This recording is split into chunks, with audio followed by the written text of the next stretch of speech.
Hola, hoy presentamos los fármacos que afectan el sistema renina-angiotensina-aldosterona. Buenos días, nosotros somos el equipo constituido por Bárbara y yo, Daniela, el cual vamos a presentar el tema de hoy, los fármacos que afectan al sistema renina-angiotensina-aldosterona. Dentro de este tema nos vamos a enfocar en los que son los inhibidores de la ECA, la enzima convertidora de la angiotensina y los antagonistas del receptor AT1 de la angiotensina número 2.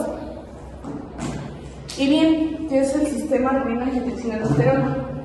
Como bien dice aquí, es un sistema que regula la presión a nivel sanguíneo y a nivel cardiovascular. Y también se enfoca en el balance de sodio-potasio, que eso lo que vimos anteriormente con nuestros compañeros. Este inicia, pues ya como le mencioné, con el nivel sanguíneo, la presión arterial, trabaja en constitución o en conjunto con el riñón y el hígado.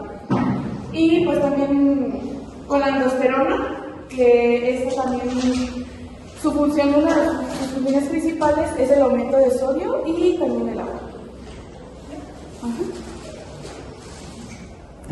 Dentro de estas patologías que hay y que también se desencadenan a raíz de este sistema, es la hipertensión arterial, la insuficiencia cardíaca y unas nefropatías.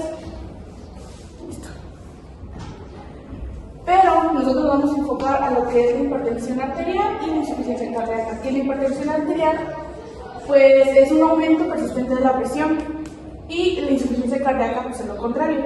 Hay una disminución de esta y no es capaz de bombear la sangre que llega tanto a tejidos y órganos con oxígeno y con sus nutrientes requeridos.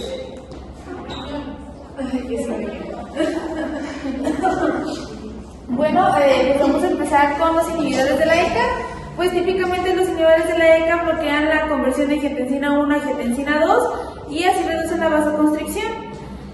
También estos son fármacos demasiado específicos que principalmente pues actúan bloqueando esta conversión, y al reducir la cantidad producida de angiotensina 2 logran sus principales efectos terapéuticos, de los cuales son bajar la presión arterial. ¿Sí? Los efectos selectivos multifacéticos de los inhibidores de la ECA, pues nos dice que actúan sobre esto y sin interactuar directamente con otros componentes del sistema renina-angiotensina.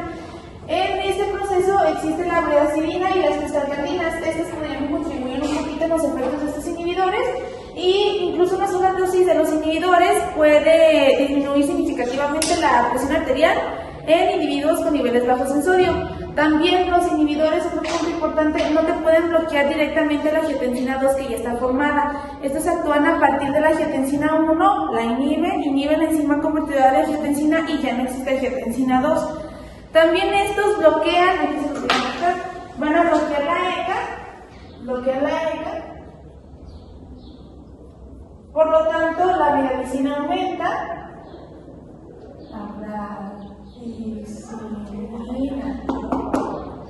Y la ECA degrada la radicinina. Si se inhibe, pues esta no se degrada, entonces aumenta. Y la radicinina, pues, estimula la producción de prostaglandinas. También, ahora vamos a imaginarnos, vamos a imaginarnos una fábrica que produce angiotensina 2. Entonces aquí llega, supongamos, Salubridad, que serían los inhibidores de la ECA, y dice, ¿sabes qué? Tu fábrica me está afectando a mi cuerpo, me está subiendo la presión arterial, esto no debería pasar, y me di cuenta que tienes enzimas convertidoras de angiotensina que me están provocando tal malestar. Entonces la cierran, lo inhiben, la cierran, la clausuran, como quieran verlo, y al momento de cerrarla se genera un efecto colateral.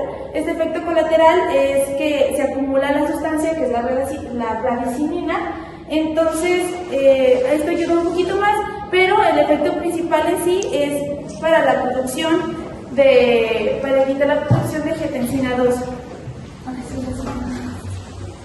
Ahora, propiedades farmacológicas clínicas. Cada fármaco de los inhibidores de la ECA, son 11 en total, se caracterizan por su estructura química. Hay unos fármacos que tienen un sulfidrilo, otros que tienen un dicarboxilo y otros que tienen fósforo. Un sulfidrilo es el captoprilo, los que tienen un dicarboxilo en su aspecto natural es el enalaprilo, y los que tienen tienen fósforo, pues se llama fosinoprilo. No hay como una razón para decirles este fármaco es mejor que el otro, no, si todos tienen la misma función, pero hay unos más comunes que otros, como el captoprilo, que es el que nos vamos a enfocar esta vez, pues es el más común para inhibir la ECA. Aquí les presento unas características del captoprilo. Tenemos una constante de inhibición. Este es el único inhibidor de la ECA o ACE que contiene un sulfhidrilo. También se absorbe con rapidez y tiene una biodisponibilidad de alrededor del 75%. Concentración máximas en el transcurso de 1 hora, una semividad de 2 horas. Este se elimina por la orina de 40 al 50% y se recomiendan dosis de 6.25 a 150 miligramos 2 o 3 veces al día. Ahora, ¿por qué se proporciona 1 hora antes de las comidas? Si tú lo consumes cuando estás comiendo, los alimentos lo que hacen es reducir su biodisponibilidad de un 25 o un 30%. Si aquí nos dice que sus concentraciones plasmáticas son un máximo de 1 hora, entonces por eso se recomienda tomar 1 hora antes, porque alcanza su pico máximo, entonces ya no se ve tan afectado. Y para personas que tienen hipertensión, insuficiencia cardíaca e hipertensión, se recomiendan de 6.25 miligramos 3 veces al día o 25 miligramos 2 veces al día. Las dosis no tienen que superar los 150 miligramos diarios. Ahora, el SRAA, o el sistema renina-angiotensina-aldosterona, regula la presión arterial y el equilibrio hídrico, o sea, el flujo sanguíneo renal disminuye, se libera renina, que convierte el angiotensinógeno, este viene del hígado, y se convierte en angiotensina 1, entonces aquí entra la ECA, que lo transforma en angiotensina 2 y la presión arterial sube. Ya me adelanté todo eso. Aquí están los niveles: molecular, tisular, celular y sistémico. Pues en el molecular se inhibe y se acumula la vidacidina. En el tisular, pues como en el tejido vascular, hay vasodilatación arterial y venosa. En el corazón se mejora la eficiencia cardíaca y en los riñones disminuye la presión intraglomerular. Y en celular, en las células epiteliales tenemos una reducción de la contracción del músculo liso vascular. En el aparato yuxtaglomerular aumenta la secreción de renina y en las neuronas simpáticas pues disminución del tono vasoconstrictor. Y en el sistémico, en su disminución de la presión arterial, que en los vasos sanguíneos pues hay una vasodilatación. En el efecto natriurético, que hay una disminución de la absorción de sodio y un incremento de actividad de renina plasmática. En su mecanismo de acción, pues la enzima convertidora de angiotensina o la ECA pues tiene 2 isoformas y 2 dominios funcionales. Este lo vamos a ver que es el N y el C. Los inhibidores de la ECA, como el captopril, actúan reduciendo la presión arterial y aumentan la actividad de la renina. Ahora, estos son los dominios que les decía. Tenemos su dominio N y su dominio C. El dominio N se encarga particularmente de la formación de células sanguíneas, y nos vamos a enfocar en el N. En el C, el captopril principalmente regula la presión arterial y este bloquea este dominio. Por lo tanto, disminuye la producción de AT2 y por ende se produce una vasodilatación y baja la presión. Se produce una vasodilatación y la presión baja y aumenta la producción de renina plasmática. Ahora, el captopril es eficaz principalmente para bajar la presión arterial. ¿La siguiente? No, aquí sí va a estar chido. Para entender cómo funciona la presión arterial o por qué la baja, pues vamos a empezar principalmente cómo se genera la presión arterial. La presión arterial depende de 2 factores: la resistencia vascular y el volumen. ¿Qué nos quiere decir qué es la resistencia vascular? Imaginemos que es el diámetro de nuestra vasija sanguínea, entonces este es el diámetro, ¿no? Esta es nuestra resistencia vascular. Para referirnos al volumen o la luz que aumenta la presión arterial. No, pero sería, bueno, es el diámetro, pero el diámetro inferior, o luz, porque si te refieres nomás al diámetro. No, sí. Ok. En un ejemplo normal que lo relacione, cuando está saliendo agua de una manguera, si tú pones el dedo, pues sale el agua con una mayor presión. Entonces hay menor luz y como hay menor luz, aumenta la presión arterial. Esto aquí genera una hiperfusión renal, y entonces el riñón se da cuenta que hay un bajo flujo sanguíneo, entonces se activan las células extraglomerulares. Esto hace que convierta la prorenina en renina. Entonces aquí llega el angiotensinógeno y la renina lo convierte en angiotensina 1. Se convierte en angiotensina 1, entonces entra la enzima convertidora de angiotensina y lo convierte en angiotensina 2. De aquí se unen los receptores de la AT1, lo que nos genera en la corteza suprarrenal aldosterona. Esta aldosterona se va a ir al tubo colector y al túbulo contorneador distal. Como lo mencionaron Michelle y Andrea ayer, aquí se genera una reabsorción de sodio. El sodio se reabsorbe y nos jala agua. Y esto nos genera un mayor volumen, por lo tanto hay un aumento de presión arterial. Y también la aldosterona, la angiotensina 1 nos activa el hipotálamo nos va a generar sed, lo que va a aumentar el volumen, lo que va a aumentar la presión arterial. Van a ser agarraditos de la mano. Y se va a generar también una vasoconstricción. Entonces, una vasoconstricción nos va a dar menos luz, nos va a generar un aumento de presión arterial. ¿Dónde va a entrar el captopril? El captopril va a entrar en esta parte de aquí. Va a entrar aquí en la enzima convertidora de angiotensina. Entra, inhibe esta enzima, por lo tanto no va a haber angiotensina 2, no va a haber receptores de AT1, no va a haber mayor volumen, no va a haber reabsorción de sodio, por lo tanto no va a haber absorción de agua. Entonces el volumen, la presión arterial que va a hacer, esta va a bajar.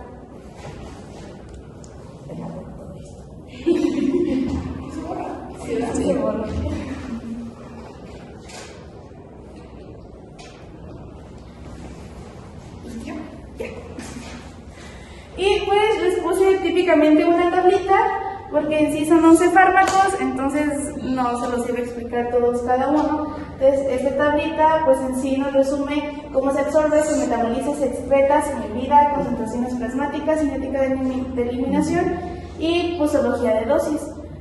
Posología o dosis. Son dos.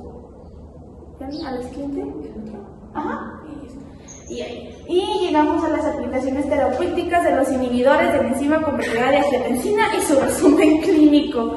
Pues aquí tenemos que los IECA en la hipertensión, pues estos reducen la resistencia de los vasos sanguíneos, por lo tanto mejoran la salud del riñón y del sistema cardiovascular y ofrecen beneficios importantes en pacientes con diabetes y sin alterar el ritmo cardíaco.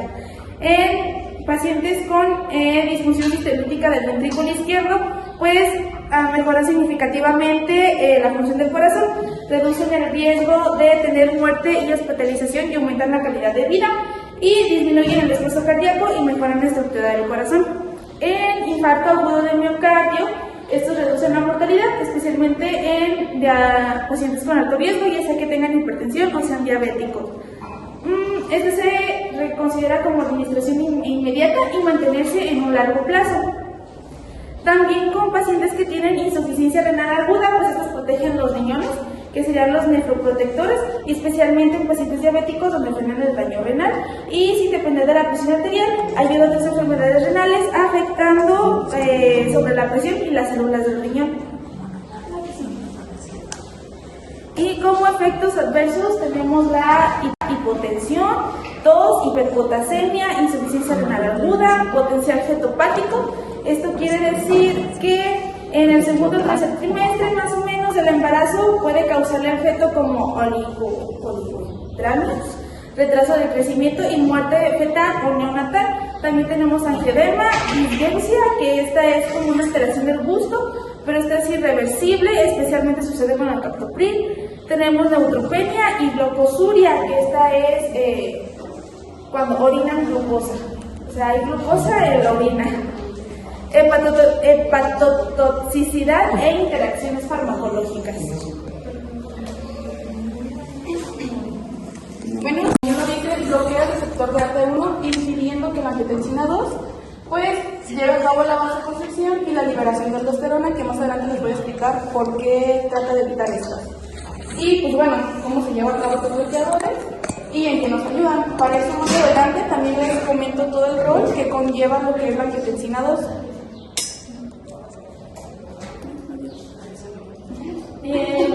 2 se encuentran en la clasificación de antagonistas de renina-angiotensina-aldosterona. El sufijo que tienen es el satán y estos actúan bloqueando la unión de angiotensina 2 al receptor AT1 de la angiotensina, que es el AT1. Y bien, comenzamos con el rol de la angiotensina 2. Como ya lo había comentado su compañera Ashley, también les vuelvo a comentar, pues su rol aquí principalmente es aumentar la presión arterial, pero así como nos aumenta la presión arterial, nos trae más complicaciones. Y pues sí, muchas patologías que no son buenas. Entonces, todo inicia, ya igual lo comentó mi compañera Ashley, desde el mecanismo de flujo sanguíneo y pues del corazón, donde iniciamos de que pues el flujo sanguíneo entra por las cavidades derechas, es oxigenado y sin nutrientes, o sea, sin nada, pasa a los pulmones, agarra todo el oxígeno, todos los nutrientes, regresa a las cavidades izquierdas y sale. Todo este mecanismo se puede englobar en esta fórmula, ignorando la flechita, que es la presión arterial igual al gasto cardíaco por la resistencia vascular periférica. Pero el gasto cardíaco también se centra más que nada en estos dos, que es el volumen sistólico y la frecuencia cardíaca. Y bien, si nos basamos en una patología ya pues, más adentrada, pues sería un corazón con insuficiencia cardíaca, que como bien dice aquí, pues es un corazón que no provee ni oxígeno ni nutrientes a los órganos y tejidos. Y bien, cuando el corazón se encuentra en estas situaciones, lo que hace es pedirle ayuda a todo el cuerpo. De que dicen, hey, no puedo pues lograr llevar todos esos nutrientes, ese oxígeno a través del cuerpo, necesito que me ayuden. Para eso existen compensadores. Y estos compensadores, bueno, son varios, pero uno de ellos es la angiotensina 2, que nos ayuda a aumentar esa presión arterial que está haciendo falta en esa insuficiencia cardíaca.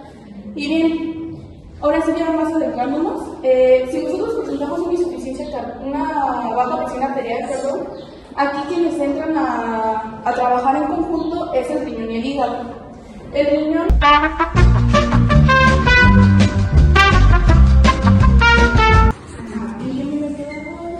así entran pues aquí a trabajar en conjunto tanto el hígado como el riñón.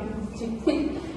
Y bien, si nos enfocamos a nivel del hígado, sabemos que el hígado se encuentra en la membrana y dentro de la membrana se encuentran lo que son el aparato glomerular, donde dentro de ese aparato glomerular se encuentran lo que son la arteriola aferente y la arteriola eferente, que esto es muy importante.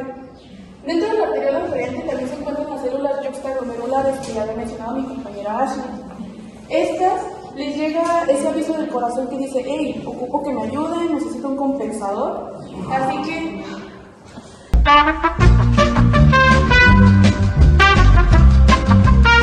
le llegan esas señales a las células extraglomerulares y en sí lo que hace es sacar su amiga la renina, que ya había mencionado mi compañera. Hasta ahí todo bien, aquí hacemos pausa. Ahora, a nivel del hígado, el hígado pues también produce, le llega esas señales de que, hey, ocupo acá ayuda, y hace que salga una globulina de 453 aminoácidos conocida como angiotensinógeno. Ahora sí, una vez que estos dos salen, la renina es encargada de partir o cortar esta globulina para convertir así la angiotensina 1. Pero como la angiotensina 1 no está tan 100% capacitada en este tipo de problemas, así que lo que hace es llegar al pulmón, donde llega a las... llega a los capilares pulmonares y específicamente al endotelio pulmonar, donde el endotelio pulmonar es el encargado de producir la ECA, que es la enzima convertidora de angiotensina. Entonces llega la angiotensina 1, le dice, ok, me están pidiendo que necesitas angiotensina 2, déjame convertirme, me presto aquí, encima, me presto para que me conviertas en angiotensina 2. Y es cuando se logra obtener la angiotensina 2, ahí se quitó, es cuando se convierte en angiotensina 2, que pues, entre paréntesis es un aminoácido, es un compuesto de 8 aminoácidos, perdón. Ahora sí, lo bueno. Pues ya está la angiotensina 2, llega, compensa al corazón para que pueda seguir haciendo su trabajo normal sin ningún problema. Lo mantiene como en un sistema de homeostasis, todo tranquilo. Pero, así como llega la angiotensina, dice, ok, te ayudo, pero más al rato te cobro unas facturas.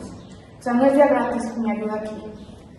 Entonces, ok, obtenemos la presión arterial que aumente, pero una de las cosas que nos provoca es una proliferación del músculo liso, gracias a señales celulares, donde pues si hay una proliferación, hay una remodelación a nivel vascular, que ya lo había mencionado también mi compañera Ashley, donde pues nuestras arterias pues empiezan como a cerrar esa luz, o empieza a haber una disminución de luz de entrada para que esta empiece así la sangre empiece a pasar.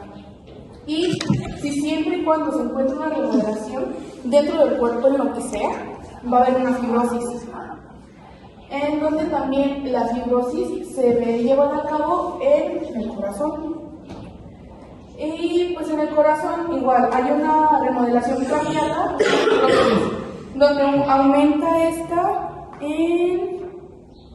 en una hipertrofia cardíaca, aumenta la angiogénesis y la proliferación matriz extracelular, en donde esto se enfoca, y es muy importante, en donde se enfoca en que si hay una proliferación en la matriz extracelular, el corazón deja de hacer, como por así decirlo, su trabajo, empieza a disminuir su trabajo de la sístole, empieza a quedar así como que ya no hago nada, igual ahí te dejo abiertas las cavidades, la sangre empieza a llegar rápido, pues ya, muchas gracias por ayudarme, me quitas esta chamba.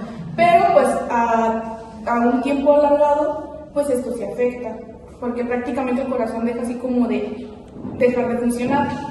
Y también, pues esta liberación de la angiotensina 2 nos ayuda con la liberación de la noradrenalina, que si bien sabemos, la noradrenalina es muy dada a aumentar los niveles de sodio y agua, y bueno, si hay más agua, nos ayuda con, la vez aquí, permítanme, nos ayuda con el volumen sistólico, y si aumenta el volumen sistólico, aumenta el gasto cardíaco, y si aumenta el gasto cardíaco, aumenta la presión arterial.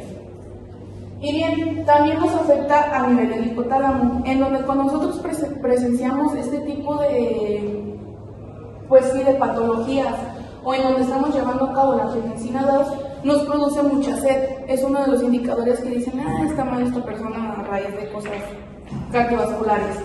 Nos da más saciedad de sed. Entonces igual consumimos más sed, y si consumimos más agua, aumenta lo que es el volumen sistólico, el gasto cardíaco, y nos hace un aumento de la presión arterial.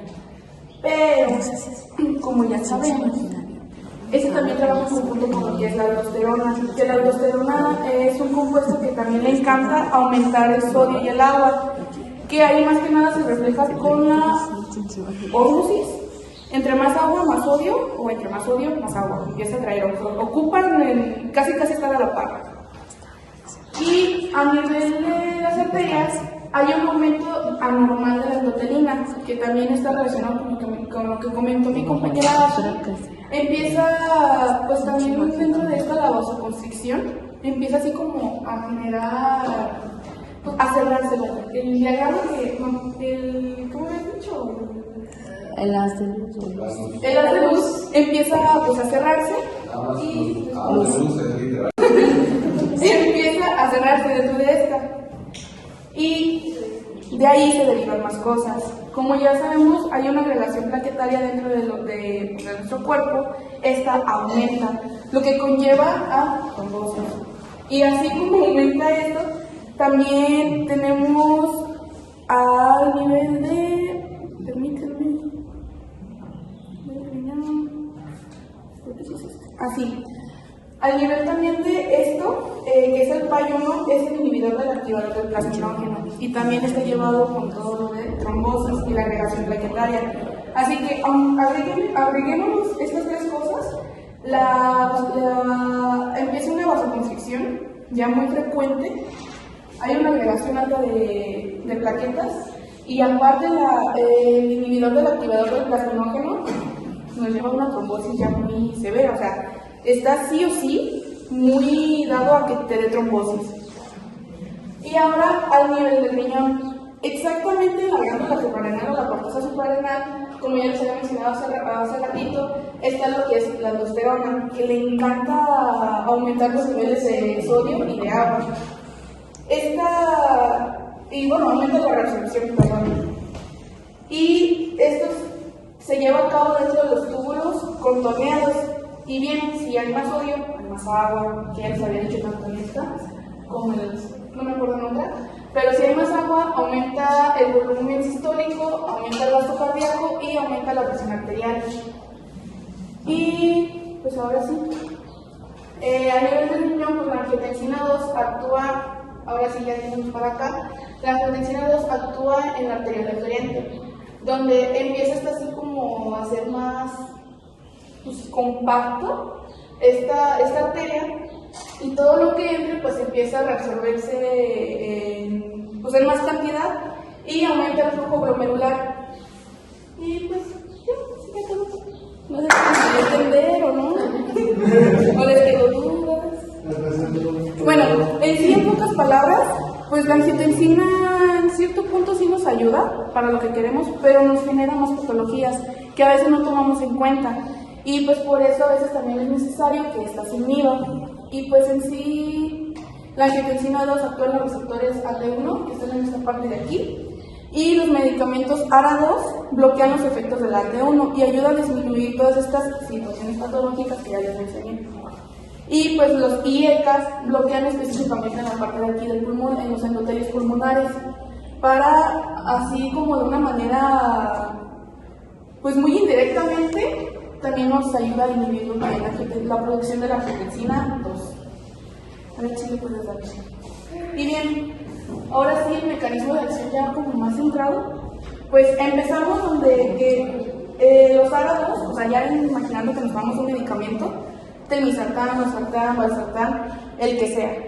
Nos tomamos el medicamento y estos medicamentos actúan en el nivel de la angiotensina 2, en el nivel aquí, donde en esta unión bloquea la unión a la AT1, aquí bloquea, y aquí también está la AT1, o sea, ya no hay nada. Y si esta está bloqueada, entonces la vasoconstricción o la resistencia periférica, que es esta de aquí, pues también se bloquea. Y pues no se llevará a cabo y habrá una disminución en la resistencia periférica. O sea, si una está bloqueada, pues esto empieza a bajar, porque pues ya no nos ayuda en nada, porque la angiotensina no estaba haciendo como tal su trabajo. Y si la angiotensina 2 está bloqueada, pues tampoco va a poder escindir a la aldosterona. Si ven aquí hay una flechita y llega la aldosterona, eso tampoco va a funcionar. Y si por ende esta no funciona, pues tampoco va a haber retención de agua y sodio, y mucho menos va a haber volumen sanguíneo, no va a haber un aumento del volumen sanguíneo. Y por ende, pues el gasto cardíaco no va a aumentar. Así que, pues, si se lograra un aumento de la presión arterial y con una disminución estable, que es más que nada para estabilizarlo, pues llegaríamos a una disminución de la presión arterial, pero ya a sus niveles adecuados, ¿vale? Muy bien, sí, le contesto. Ahora sí, mi compañero Bárbara. Bueno, aquí tenemos una tabla con los fármacos de los ARA2. Yo les voy a explicar el losartán, el telmisartán a nivel celular, molecular, tisular y celular. Vamos a empezar con lo que es el losartán a nivel molecular, bloquea el receptor AT1 de la angiotensina 2, que evita la vasoconstricción y la liberación de aldosterona. A nivel tisular, dilata los vasos sanguíneos, protege el riñón y evita el engrosamiento del corazón. A nivel celular, en las células musculares lisas y suprarrenales, causa la vasodilatación y reduce la reabsorción de agua y de sodio. En el sistémico, baja la presión arterial, ayuda con mejora la función renal y reduce el riesgo cardiovascular. Con el telmisartán a nivel molecular, bloquea el receptor AT1 de la angiotensina 2, activa el PPAR y mejora el metabolismo. A nivel tisular, relaja los vasos sanguíneos, protege al riñón y al corazón y mejora los tejidos metabólicos. En el celular, provoca la vasodilatación, una menor aldosterona y un mejor uso de la glucosa. En el sistémico baja la presión arterial, cuida el corazón y ayuda al mejor control de la glucosa y de los lípidos. Bueno, yo me enfoqué en el ARA2 del losartán, que es uno de los más comunes, y este es un medicamento utilizado para controlar la presión arterial alta, para problemas renales en la diabetes y para reducir el riesgo de sufrir un derrame cerebral. La dosis recomendada para personas que pesan más de 50 kilogramos es de 50 miligramos al día por vía oral y tiene una biodisponibilidad del 25 al 35% y una vida media de 1,5 a 2 horas. Su farmacodinámica, el losartán es bloqueado por el receptor de la angiotensina 2 y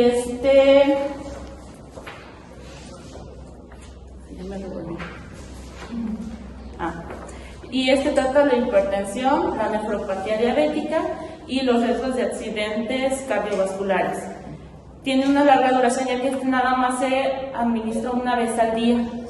Y los pacientes que toman el losartán tienen que ser monitoreados constantemente para detectar la hipotensión, la función renal y los niveles de potasio, ya que aumentan en este fármaco. La farmacocinética. Este se administra por vía oral y es absorbido en el tubo digestivo. Tiene una vida media de 2 horas y es metabolizado en el hígado y es eliminado por medio de la orina. Sus indicaciones son para la hipertensión arterial, insuficiencia cardíaca, la diabetes, la nefropatía crónica, infarto agudo en el miocardio y riesgos de cardiopatía crónica. Coronaria, perdón. Sus contraindicaciones. Este no se puede dar en el embarazo ya que causa malformaciones en el feto o en su defecto el aborto. La hipercalemia es una alteración donde los niveles de potasio son demasiado elevados y la esterosis de la arteria renal es cuando ambas o nada más una arteria se reducen y se hacen más pequeñas y no permiten el paso de la sangre. De sus efectos adversos es el angioedema, que es la hinchazón en la piel y en las capas internas de la piel, la hipercalemia, lesión renal aguda y la heterogenicidad, que es lo que les dije que son malformaciones en el feto. Son los nervios. Tengan hablando del rey.